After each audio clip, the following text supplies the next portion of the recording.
ازيكم عاملين ايه؟ انا زياد ورجعت لكم بالسلسله المفضله، وحلقتنا النهارده هنتكلم فيها عن عبثيات الاعلام المصري. بس قبل اي حاجه انزل لي بالانترو.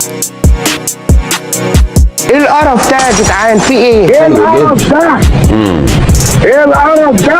ايه القرف اللي انت عملته ده يا يعقوب؟ ايه القرف ده؟ طيب. ايه القرف ده؟ خلينا في القضيه ايه الاساسيه. القرف طيب. ده؟ ايه القرف ده يا جدعان؟ في ايه؟ ايه القرف ده؟ المهنة يا حبيبتي، المهنة. انا مش حبيبة حد، انا لن اقبض. حبيبة حد ايه يا فندم؟ ايه اللي بتقوله ده؟ للاخر المهنة. انا مخطوبة، ايه اللي حضرتك بتقوله ده؟ انت تخشي لي في هتبوظ لي الجواز على ايه ده؟ ايه اللي حضرتك بتعمله ده؟ والله. شوية تقول له يا حبيبي ما بقاش فاهمين، وشوية يا حبيبتي في ايه يا فندم؟ بص، هي خرجت بره اطار الموضوع اصلا ومسكت في حبيبتي، اللي هو ديليت لكل الكلام ده. ايه حبيبي دي بقى؟ انا مخطوبه. ماشي بالورق ده بقى كده على طول. طبعا. ما يمشي بالورق عادي، هو ورق بفره. غني لنفسي كمان. ايوه الاثنين الاتنين مع بعض. ما شاء الله عليك. طبعا. انت متعلم بقى على كده يا محمود. طبعا يا استاذ محمد. ما شاء الله. معلم طبعا. انت يعني معاك ايه؟ انا مع ربنا الحمد لله، لا، وبعد ربنا طبعا. انا معايا خريج تاني اعدادي ترم اول. شهاده تانية اعدادي ترم اول دي تدخلك باب شقتكم مستريح. ايه القرف ده يا جدعان؟ في ايه؟ موقف اوتوبونج دلوقتي النهائي، هل بالفعل رفض استلام مرتبه وبالتالي اقتربت او حانت ساعه الرحيل من نادي الاتحاد السكندري؟ مش فاهم والله. انا مش فاهم بايه يعني السؤال. مش فاهم ايه يا فندم؟ بايه السؤال؟ حضرتك وكيل اوتوبونج؟ ايه؟ حضرتك وكيل اوتوبونج؟ لا. طيب يبقى احنا اتصلنا بيك غلط، متاسف. تخيل كده تبقى لسه صاحي من النوم تلاقي استاذ احمد شاور بيسالك عن موقف اوتوبونج لاعب الاتحاد السكندري. بقوم من النوم الصبح بحس انه مش قادر افتح عيني. تمام؟ اتفضل. وكنت استعملت مرهم تروميسين اللي هو العادي دوت، وعمل لي التهابات تحت الجفن وحبوب، وحتى الان يعني ما رقتش. الو الو، هو تقريبا الخط قطع. انا مش فاهم والله، انا بجد مش فاهم. هل دي نكته ولا حكمه ولا موعظه ولا ايه؟ انا بجد مش فاهم هو ليه بيضحك اصلا. كويتي بقى. ما انا حضرتك، طب ما انا بغني حضرتك. طب يعني انا عايز افهم يا جماعة، يعني احنا مش جايين نهزر يا جماعة، في حضرتك ايه؟ انا مش بهزر. طب يلا اتفضل يا استاذ، اتفضل يا استاذ. يا ليلي ويا ليلى. اتفضل بره يا اخ. لا مش هينفع طبعا. اتفضل بره. مش هينفع حضرتك مش طبعا. هينفع على الهوا. فين لا الانتاج؟ مش هينفع الهوا اللي انت بتعمله ده، ما ينفعش على الهوا، ما ينفعش. ايه ده؟ يا انت أستاذ. فاكر نفسك واقف فين؟ لا ما ينفعش. انا ما اقعدش كمان انا. ودي هنا كانت محاولة اغتيال من كزبرة الأستاذ حلمي بكر الله يرحمه. أنا اللي مستغربه فعلا هو كزبرة كانت دماغه فين وهو بيعمل كده، وإزاي ما كانش فيه وقتها أي اختبار مبدئي قبل ما نشوف العبث ده قدامنا. محمد صلاح اهو يعني بيعمل بعض تدريبات الاحماء، ويعني شايفينه اطمنا عليه. وكابتن محمد صلاح يا ريت لو تكون معانا على شاشه نايل سبورت، على شاشه احنا على الهوا دلوقتي. يعني شكرا يا كابتن، يعني حاولنا نعمل معاه لقاء يعني، لكن هو فعلا وهنا محمد صلاح شغل وداعية حوض الكارف. قعود عاشور حطها. اي يا هو إيه يا دي؟ أنا مش فاهم إيه الخطر في الكورة أصلا، وإيه الأداء ده؟ كرة ادي هجمه خطر لفريق امبي، وعلى صدره واتزحلق واضطر يرجعها ورا لنور السيد اللي بيلم وبيركن ده بقى كوم تاني خالص. هو بيشرح المشهد مش اكتر، هو بيشرح لك انه الكعبل وقف على كورته واضطر يرجعها لورا وبيشوط وبيركن، مفيش تفصيله ما سابهاش. واحد المسرح بكرة وكرة حلوة، كرة حلوة، كرة حلوة. هنا بقى نوع معلقين تاني خالص، النوع اللي بيعكس الكوره. هو ما هموش طريقه الجون ولا جه ازاي ولا مين اللي جابه، هو همه ان الكوره حلوه. لحسام غالي السنده لوليد سليمان. يلا يا حيوي، يلا يا حاوي، يلا يا حاوي، يلا يا ماسترو، يلا يا قائد، يلا. هنا طبعا معلي بدل ما يقول يا حاوي قام شاتمه بالغلط، بعدها كده قال له يلا يا حاوي، يلا يا مايسترو، يلا يا قائد، اللي هو بيصلح غلطه يعني. جماهير الزمالك بتقول له لا يا ماما لا، لا يا بابا لا، وهو بيقول لهم لا والله لا انا جايبها جون. الشناوي بابا اركو، بابا والشناوي الشناوي قال له لا يا بابا لا، على واحد غيري يا حبيبي مش انا. هو بصراحه الاسوأ من دعوه الام واكل مال اليتيم انك تسمع الاستاذ احمد شاور وهو بيعلق، ده في حد ذاته عقاب اصلا. كل واحد فيكم يعرف الساده المشاهدين على نفسه. انا اسمي اسلام سمير عبد العزيز، من محافظه الشرقيه، مركز ابو حماد، جامعه كليه اداب جامعه الزقازيق.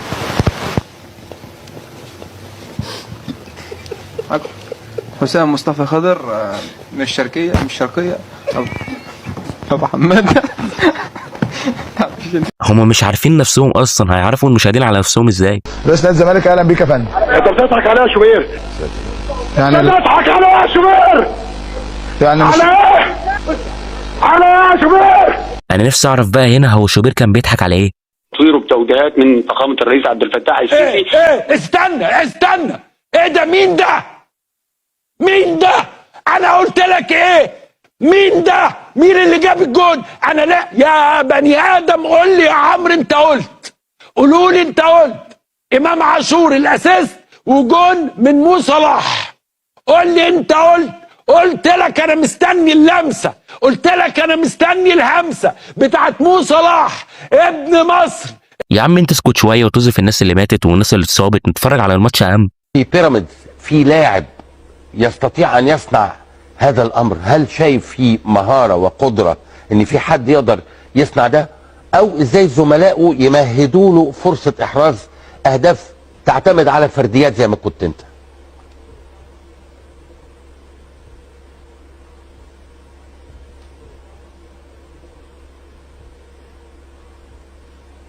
انا حاسس ان رونالدينيو بيطلب الاستغاثه عن طريق الصمت باللي شافه في الماتش ده.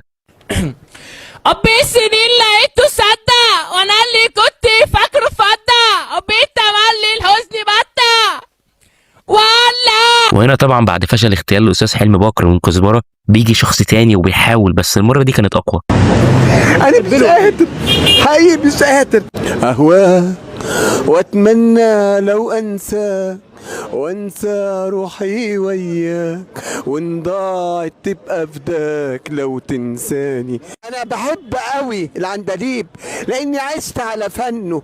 الصحافه اللي بتجيب الناس دي بجد بيفكروا ازاي؟ يعني شايفين هل ده خبر مهم؟ ان الاقي واحد المفروض انه شبه عبد الحليم حافظ، هل يومي ما كانش هيمشي الا بالخبر ده؟ مش هقول لك غير اللهم لك الحمد والشكر. عيني اللي شايفاه ده مطمناني ان ابويا في اعلى المراتب في الجنه، ربنا يجعله دايما جار للصالحين وجار لسيدنا النبي عليه الصلاه والسلام. شكرا الله سعيكم، تعبناكم معانا وانتوا ولاده، انا مش ابني لوحدي، انا وكريم وداليا، لا انتوا ولاده. شكرا لحضراتكم، شكرا، شرفتونا. ادعي له بالرحمه، اكيد هدعي. هو ايه اللي هتدعي له بايه؟ انا مش فاهم. ما اكيد بالرحمه. وهل كان في رد تاني هي مستنياه؟ حلمت بيه؟ لما احلم بيها ابلغك. اتفضل يا فندم، شكرا الله سعيك. هو بعيدا ان ده سؤال ما تسالوش مراسله ولا سؤال تساله بني ادم اصلا، بس هو ايه الاستفاده لو عرفت هو حلم بيه ولا لا؟ وبعدين حضرتك جايه العزا، يعني اكيد الراجل ده لسه متوفي النهارده او امبارح بالكتير، يعني هو اصلا ما لحقش ينام. اخويا عامل ايه؟ بقول لك ايه، تاخد ال 50 جنيه ولا علم فلسطين اللي انت عايزه خده. خد اهي، يلا، ولا سلام ولا باي. الاشخاص اللي بيخيروا الناس بالاعلام او المصاحف دي ناس منزوعه العقل والله. يا ابني ما انا معايا علم فلسطين في البيت، ماخد ال 50 جنيه، انتوا بتفكروا ازاي؟ كلام ربنا عز وجل القرآن الكريم او 15,000 جنيه، تختاري انه كلام ربنا المصحف ولا 15,000 جنيه؟ المصحف فهو كده كده موجود في اي بيت ويعني في اي حته هلاقيه وبتاع. انا ممكن اخد ال 15,000 دول، ممكن اجيب بقى بيهم مصاحف. انا اصلا محتاجه فلوس عشان انا عايزه اشتري حاجه كده، فانا هختار ال 15,000. ألف مبروك، انت كسبت الفلوس. بس انت لو ركزتي هتلاقي الوش ده 200 جنيه والوش ده خمسينات، فاللي في ايدك دول 5,000 جنيه مش 15,000 جنيه. طب وانت قلت 15 ليه؟ 15 من 5 مش فارقه كتير يعني. الطبيعي ان اي بيت مصري فيه اقل شيء 3 أو 4 مصاحف، وحضرتك عارض عليها 15,000 جنيه وهي محتاجاهم، فالطبيعي ان هي تاخدهم. وهنا هو حرفيا قدامه فريسه بينهش فيها قدام الكاميرا وبيقول لها كلام ربنا اغلى من اي شيء. يا ابني ما هو كلام ربنا برضو موجود عندي في البيت. هو ايه بقى اللي ازاي مش هتفرق؟ ده انت نقصت منهم 10,000 جنيه. انا بجد مش قادر افهم الناس دي بتفكر ازاي. اسمك ايه؟ اسمك ايه؟ طب بص يا باشا، ال 5 جنيه دي حلال وال 100 جنيه دي حرام، تاخد انهي واحده؟ احلى حاجه. يلا سلامك يا سلام. ايه؟ بص يا محمود، ال 5 جنيه دي حلال وال 100 جنيه حرام، اللي انت عايزه خده. ربنا يغنيك بالحلال حبيبي. اخويا عامل ايه؟ ايه اخبارك؟ اسمك ايه؟ بص يا صاحبي، ال 100 جنيه دي حرام وال 5 جنيه دي حلال، اللي انت عايزه خده. حبيب قلبي يا نجم، سلام. اخويا عامل ايه؟ معلش ثواني بس، هو حضرتك جبت منين ال 100 جنيه الحرام؟ ما هو يا اما حضرتك لا انت مين؟ انا مرتضى منصور رئيس نادي الزمالك، اكبر نادي في افريقيا. ركز بقى، اكبر نادي في افريقيا. من اكبر نادي في افريقيا. عارف بقول ايه؟ هو والاهلي. واكبر طبعا الاهلي ده حاجه جميله يعني. ايوه. واكبر نادي ليه شعبيه في العالم العربي، ورئيس نيابه ورئيس محكمه وعضو برلمان من 22 سنه، ومن اكبر المحامين في مصر والعالم العربي. ده شرف ليك انك تسلم على صابع رجلي.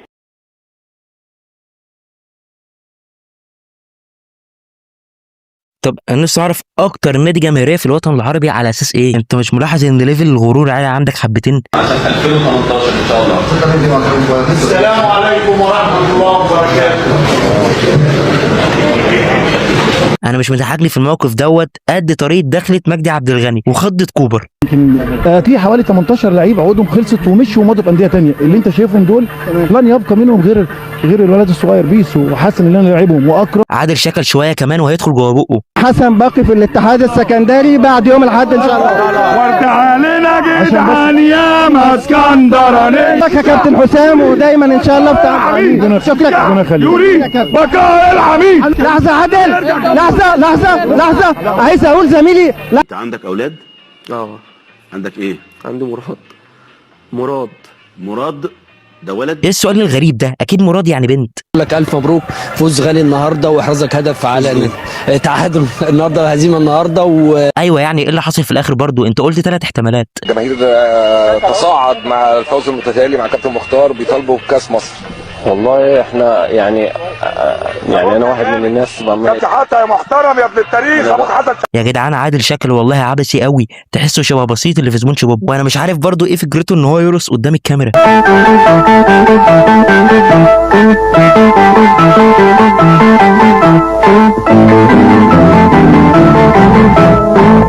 هارد لك كابتن عم ورانا. هارد لك ايه؟ هي دي كوره؟ مين اللي يقول كده؟ ايه انهي كوره؟ اعمل ايه ده يرضي ربنا؟ ضربة جزاء مش ضربة جزاء، وفاول مش فاول، دي ضربة جزاء. ولينا ضربة جزاء بتاعت اسلام فؤاد ما يحسبهاش. ضربة جزاء، ضربة جزاء، في ايه؟ في ايه؟ انا عايزين تنزلوا داخلية؟ نزلوها. في ايه؟ انتوا عايزين تنزلوا فرق بعينها؟ مفيش مشكلة، احنا بقى نلعب الماتشات اللي باقية واحنا مرتاحين.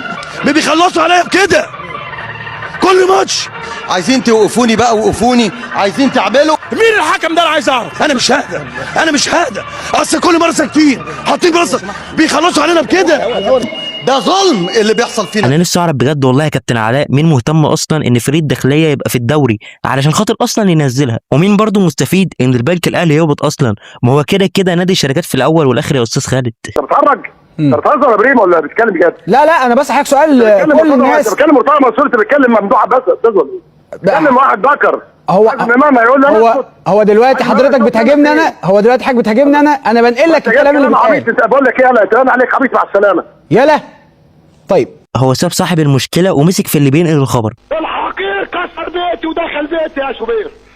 بتضحك على ايه يا شوبير؟ فين اخلاق النادي الاهلي؟ فين يا شوبير؟ تجري حرام الموت المستشفى ديت يا شوبير. يعني بتضحك على ايه يا شوبير؟ يعني مش على ايه؟ على جمهور ما عندوش اخلاق. على ايه يا شوبير؟ على ايه؟ على ايه؟ يعني يا ريت يا جماعه نقطع المكالمه بعد اذن حضراتكم. احنا كده بقى عرفنا شوبير كان بيضحك عليه. هملكوا الشقه بس دلوقتي النهارده السلطه في بقى كده طريقه خيار كده. ده اسهل بقى. ده اسهل 4 وبعدين نقوم جاي مقطعه كده. بسم الله الرحمن الرحيم. ايوه بعدين تقوم جاي حضرتك مقطعه كده. يبقى انت كده ايه؟ خدت نص المسافه. عملت ايه؟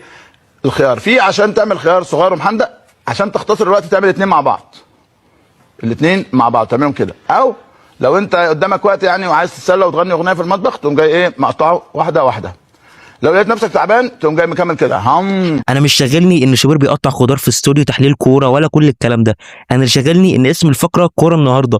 انا عايز بس افهم هي فين الكوره في الموضوع. اشكرك كده هي كده ولا اشكرك؟ اشكرك هي كده. اشكرك هي كده. وبعدين لو بقلبك ليا نار دي صعبه دي. امشي وارتاح من العذاب. لو في قلبك ليا نار ارتاح من العذاب. انا مش جريح. دي صعبه دي. انا مش جريح هي كده صح. ولا ترضى بيح انا حلمي كان هيكملك، انا حلمي كان، انا حلمي كان، انا حلمي كان. عمرو اديب عنده مواهب كتيره ما عدا انه يبقى اعلامي. انت عملت كام اغنيه لغايه دلوقتي يا عنب؟ انا عامل اغاني كتيره. وهو دلوقتي في البيت بقى بيقولوا لك يا عنب؟ ايه؟ في البيت بيقولوا لك يا عنب؟ هي ما بتتنطقش كده. امال بتتنطق ازاي؟ عناب. عناب.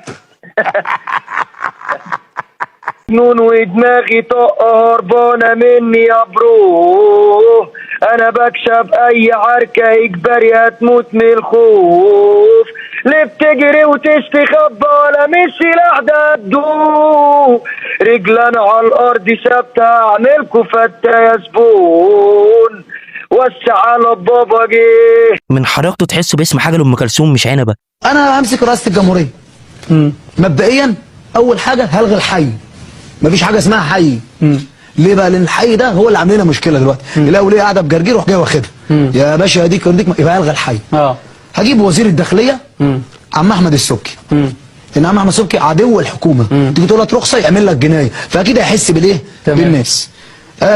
وزير الوزراء كابتن ابو تريكه. وزير الوزراء يعني ايه؟ اللي هو يعني بمثل رئيس الوزراء. ايوه خليك معايا انت بقى. ماشي. ما قلت لك ماشي.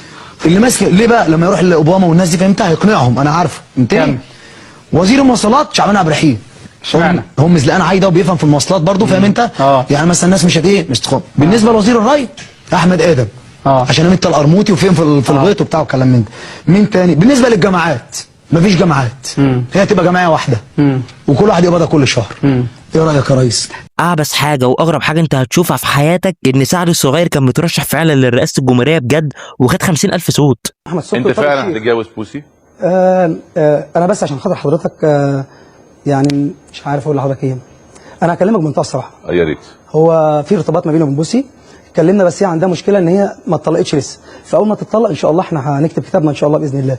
هو كان في قصه حب ما بينه وما بينها من حوالي 3 سنين. ويعني الحمد لله، فلما حصل بقى جوزها حصل ما بينه حاجه كده وربنا يعني حصل له مشكله، فاتكلمنا رجعنا تاني. طبعا انا اصلا كنت جايبها في الافلام وكانت من ايام الزقازيق، كنا بنحب من بعض من ايام الزقازيق. كانت هي شغاله في زي يعني انت كنت بتحبها قبل هي ما تتجوز؟ قبل ما تتجوز كنت بحبها طبعا. افهم من كده انها اتطلقت عشان هي بتحبك؟ لا يعني بوسي مخلصه. بوسي مخلصه، فاما تبتدي تطلق بقى ابتدينا بقى تكلمني اعمل ايه مش عارف ايه، شفت لو كنت اتجوزتك من الاول، شفت مش عارف ايه، فابتدينا بقى ان هيحصل ان شاء الله. وانت انا ما قلتش الكلام ده لحد خالص. اول مره اقول لحضرتك انت عشان انا بحبك. ايه رايك في الفيلم اللي انا قلته لك ده؟ لا اصيل والله يا استاذ سعد، مع انك بتحبها بس ما خالفتش الاصول. اول ما حسيت انها تتطلق رجعت تتكلم. الترتر لابسه بدله الراس، قلت دي مش ممكن يكون راجل يعني، بس الشعب اللي عمل كده. ازاي يا معلم؟ الشعب بيشوف الشارع. الاسطوره جعفر العمده. انا ما كنتش مصدق ان محمد رمضان. انا كنت فاكره رقاصه زنجيه. انت بتهزر يا ابراهيم ولا بتتكلم بجد؟ لا انا بس حضرتك سؤال كل الناس. بتكلم مرتضى منصور، انت بتتكلم ممدوح بس يا استاذ ولا ايه؟ بتكلم واحد ذكر. هو دلوقتي حضرتك بتهاجمني انا، حضرتك بتهاجمني انا بنقل لك الكلام اللي بيتقال. انت بقول لك ايه، انا كلام عليك عبيط، مع السلامه. يلا طيب. هو ساب الخبر وساب صاحب المشكله ومسك في الغلبان اللي بين الخبر. وبعدين يا استاذ ابراهيم، هو انت مسكت في كلمه يلا وسبت عبيط عادي؟ في الزوجه والبيت. نقول لك زوجتي وابنائي ليه بقى؟ طلبوا. انا طلب. اسكت انت تسمع. انت لو سمحت انت لا اسمع. لما اتكلم على مراتي وولادي هو اسمع. نطلع فاصل يا جماعه. هو اسمع. نطلع فاصل يا جماعه. نطلع فاصل يا جماعه. نطلع فاصل يا جماعه. يعني يا استاذ وائل البراشي الاتنين بيدبوا في بعض وهو مستني المخرج يطلع فاصل وقاعد عادي خالص. ازيك؟ ازي حضرتك، عامل ايه؟ كويس؟ بس عايز استاذ رضا، هو حضرتك مؤهلك ايه يا استاذ رضا؟ طيب استاذ مرتضى مؤهلك ايه؟ يعني ايه الشهاده اللي معاك ايه؟ بيقول ايه؟ بيقول مؤهلك ايه يا استاذ رضا؟ مؤهلك ايه؟ الشهاده. نعم؟ جاهل. جاهز ايه؟ مش فاهم. هي دي مالها بلعيب الكوره؟ وهي مالها انت باللي عمال تخرفه من الصبح وانت قاعد؟ لا انا ما بخرفش. عيل دبلوم صنايع، امير ده ضابط شرطه محترم، تتكلم عنه اتكلم بادب واحترام. لا طبعا، لا الكوره ما فيهاش ادب واحترام يا سياده المستشار. لا مش هسمع. اسمع انت بقى. الكوره مالهاش دعوه لا بدكتور ولا بمهندس. خلينا نسمع كابتن رضا. خلينا ندخل المؤهل في الكوره. خلينا نسمع وبعدين نعقب. اتفضل يا استاذ مرتضى. انت هيج ليه؟ اسمع من غير ما تهيج. انا بسالك سؤال واحد، حضرتك مؤهلاتك ايه بس؟ جاوبني. انت عايز حوار محترم يا اخ رضا ولا عايز تعمل هيصه؟ لا انا مش عايز اعمل هيصه. حضرتك اللي انا معايا بكالوريوس مع التعاون. مع التعاون يبقى ما بتتكلمش عن الباشا امير ضابط الشرطه المحترم. ده رقم ده الكلام ده لو اكمل كلامي وبعدين ما لا لا معلش اتكلم على اي حد في مجاله. ما جه السيد تركي الشيخ هنا ها واداك قرشين لبسته وعملت شعرك واتسبخت انك انت هتركب الزمالك في يوم من الايام. انت ليه؟ تاني بقول لك تاني اوعى تفتكر انك بعد ما اشتغلت تاني بقول لك كلامي واضح وتسمعني لغايه الاخر واكتب اللي بقوله ورد عليا زي ما انا بقول. اوعى تفتكر بعد ما السيد تركي الشيخ جه وشغلك واداك قرشين ولبست لبس نظيف وعملت شعرك وسبخت انك انت هتركب الزمالك في يوم من الايام. انا بسالك سؤال. لا انا مش هركبه طول ما انت موجود مش هركبه. هو لاول مره فعلا يطلع كلام رضا عبد العال صح. ايه علاقه المؤهل بالكوره؟ وبرده يا استاذ مرتضى ايه علاقه ان ابن حضرتك ظابط بالكوره برده؟ وما دام انت واخدها بالمؤهل فابن حضرتك كده ملوش دعوه بالرياضه. بقى بغانا. طيب صوت يعني في الاستوديو شويه ناخد فاصل ونرجع نشوف ايه اللي هو ده استوديو ولا حديقه حيوان؟ انا مش فاهم حاجه. هازارد هازارد يعني انا بحب هازارد جدا. لعيب عارف قريب شويه من عبد الله السعيد يعني.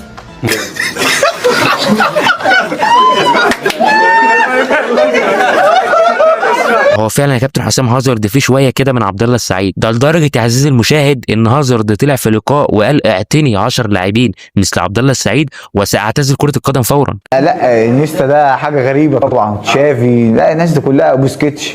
بس انا بقول لك انا الناس انا بحب اشوفهم. هو مين بوسكيتش ده حضرتك؟ قصدك بوسكيتش يا راجل مش تقول. الخلاف في الود خلاف في الراي لا يفسد للود. طب ما دام انت مش عارف الحكمه بتقولها ليه؟ يعني بالحق في حاجه لازم اقولها. انا ما شفت صورتك كده انت شبه فاطمه رشدي. المفروض تمثلي يا ده رجعتي ورا قوي كده. او اسمك عسل بس انت لحظه قشطه. خلينا في موضوعنا بقى عشان كده هتاكل الجو.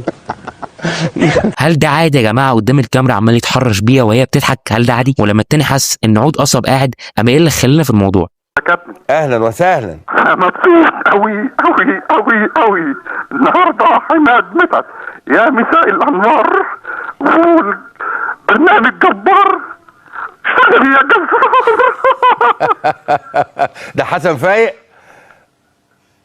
ده حسن فايق. حسن فايق ها؟ مظبوط. اشكرك. هم بيتضايقوا من مدحت شلبي عشان ما بيجيش سكس في البرنامج. انت جميل انت جميل رسمي واتحداك انا ابو ريده فوق لنا بقى شويه. اما حازم الهواري والفيوم والمقصه ومحمد عبد السلام كفايه بقى. قرفنا زهقنا طهقنا. الكوره جت في عين الواد بتاع المقصه بلانتي. انت اعمى يا جد؟ انت عميت؟ ده انت طويل واهبل. ما شفتهاش كوره؟ والجيزه والدقي والهرم وفيصل ومبابه ما احنا برضه بنعرف نلمح. ان هو راجل كناس وشال الدرع. عايز اقول له كناس ده اشرف له طبعا تكريم كبير لانه لاعب ممتاز جدا. خالد قمر.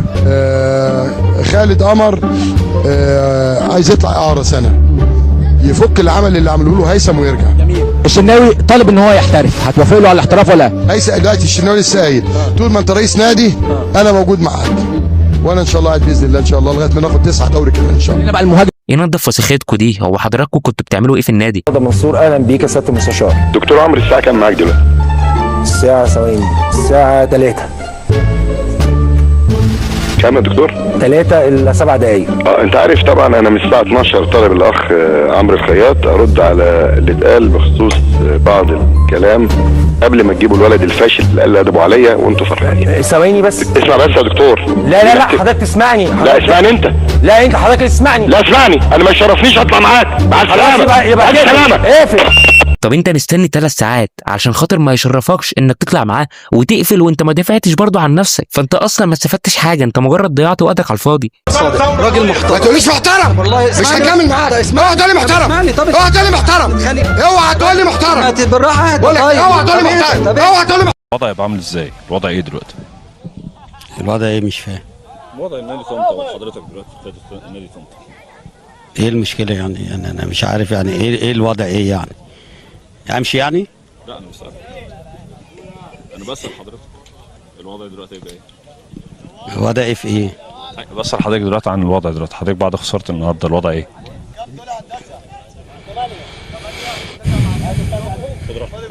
لا مش هاخد راحتي، اصل هو سؤال بصراحه رخم قوي يعني، بجد يعني رخم قوي يعني انت مثلا معايا لعيبه نيمار وميسي والكلام ده وبخسر يعني ولا ايه؟ ده ملعب يتلعب فيه؟ لا يعني ده ملعب ويتلعب فيه كوره؟ هو ايه اللي رخم؟ هو بيسألك اسم والدتك ايه؟ هو بيقول لك ايه الوضع؟ فين الغلط في كده برضه؟ كبار اكيد ما ينفعش نلتقي النهارده من غير ما نبدا حوارنا بموضوع التيلر المسيء، مش الفيلم المسيء، ما هو طلع تيلر مدته 14 دقيقه. ايه تيلر دي؟ مقتطفه. لا ده الثاني تيلر. اصل كان بيشتغل استورجي. طب لمع كلامك ده. كلامه كله جلد. مش مريحك. كلامه ضيق عاوز. التغيير الثاني كان رامي صبري بدل عبد الظاهر، وهو تغيير نمطي. قصب بقصب، ما فيش مشكله. صحيح. شال سردباك وحط مكانه سردباك. قصب بقصب جديده قوي. يعني شفت تحليل فني من مجدي عبد الغني على مدار العمر كله. قصب بقصب ده تعبير اضطراري. برضه اضطراري. ما هو تغيير اضطراري اصابه. يعني على ذكر قصب بقصب، هذا التغيير لم يزعزع خالص. لعب بطريقه اللبشه. ما زعزعش المراكز. طب يعني المحصول بتاع الكلام ده ايه؟ المحصول ان كسب عصير صح. لا انت لازم تفهم كلامه سكر. كلامه. بس سنه واحده، انت اساسا يا محمد رمزي في العيد ده انت كمان بوظته. انا؟ انت افلامك نفسها ما كانت بتتشال، اللي انت الموزع بتاعها. طب وماله؟ بيشيلوها لك من دار. ازاي وماله؟ يعني ده في منتج صرف عليها ملايين. لا معلش انا ايه وماله؟ المنتج ده لو ما جابش فلوس هيتشال. في العيد بيجي اي فيلم هيجيب فلوس. ما جابش. انت ما جبتش ده فلوس. في فيلم، ده اسمعني يا استاذ، عشان نفهم بس. ده في فيلم اتعرض ليله العيد وانت عارف، وجايب 27,000 جنيه اول يوم العيد اللي هو بتاع الموتن بورس، والسيتي ستار بعد بردرول للموزع ب 27,000 جنيه، تاني يوم شالوه. ده قصدك مول العرب؟ في مول اي سينما. طب ثانيه، البردرو ده اللي هو ايه؟ اللي هو الفيلم عمل ايرادات قد ايه والسينما موقعه عليه. التقرير يعني. وشالوه. عمل 27,000 جنيه في اول يوم. في اول يوم، تاني يوم العيد متشال عشان يعرضوا فيلم الجزيره اللي هو المنتج بتاعه. طيب. اللي محمد رمزي شريك فيه. طيب اهدى بقى. لا المنتج بتاعه. منتج مش شريك. لا الشريك طبعا ماليش شركاء. في افتراء اكتر من كده. طيب بس اهدى بقى، مش بنسمع. انت عليك ان انت تقول ملاحظاتك واتهاماتك. بص قول يا ريس. من صاحب الافتراء؟ مين؟ محمد سبكي اول واحد. ليه؟ هو اللي بدع الموضوع ده. ازاي هو متحكم في السينما؟ بيتحكم وبيذل السينمات لما يبقى معاه فيلم كبير. وانا قلت له يا محمد يا سبكي اجل فيلمك، عيب عليك. مظبوط. انت منتج كبير هتتذل. قلتها له كصديق، مش كغرفه ولا بتاع. انا ما حدش يقدر يذلني. لا فيلم ولا 20 فيلم. قلت له والله انت محمد رمزي التعبيط. عيب ان محمد مين اللي يتذل؟ عيب ان محمد لا بلاش. مين اللي يتذل؟ انت عارف هو بس بتقول لي مين اللي يذلني؟ مش قصده شخص محمد السبكي يا عم محمد. عم محمد تعبيط يا محمد رمزي، تقول لي اتذل؟ انا اتذل يا عم محمد. عم محمد انت بتقول لي اتذل، انا بتذل. الفيلم مين ده اللي يذلني؟ ده انا ادعكم كسبان. انت متخيل ان الاتنين دول مسؤولين عن الافلام في مصر لحد وقتنا هذا؟ بس كده، ده كان الفيديو بتاعنا. تنساش اللايك والاشتراك عشان يوصلك كل جديد. بس كده، اشوفكم الفيديو الجاي. كان معاكم زياد، السلام عليكم. ايه القرف ده يا جدعان؟ في ايه؟ ايه القرف ده؟ ايه القرف ده؟ ايه القرف اللي انت عملته ده يا يعقوب؟ ايه القرف ده؟ طيب ايه القرف ده؟ خلينا في القضيه الاساسيه. ايه القرف ده؟ ايه القرف ده يا جدعان؟ في ايه؟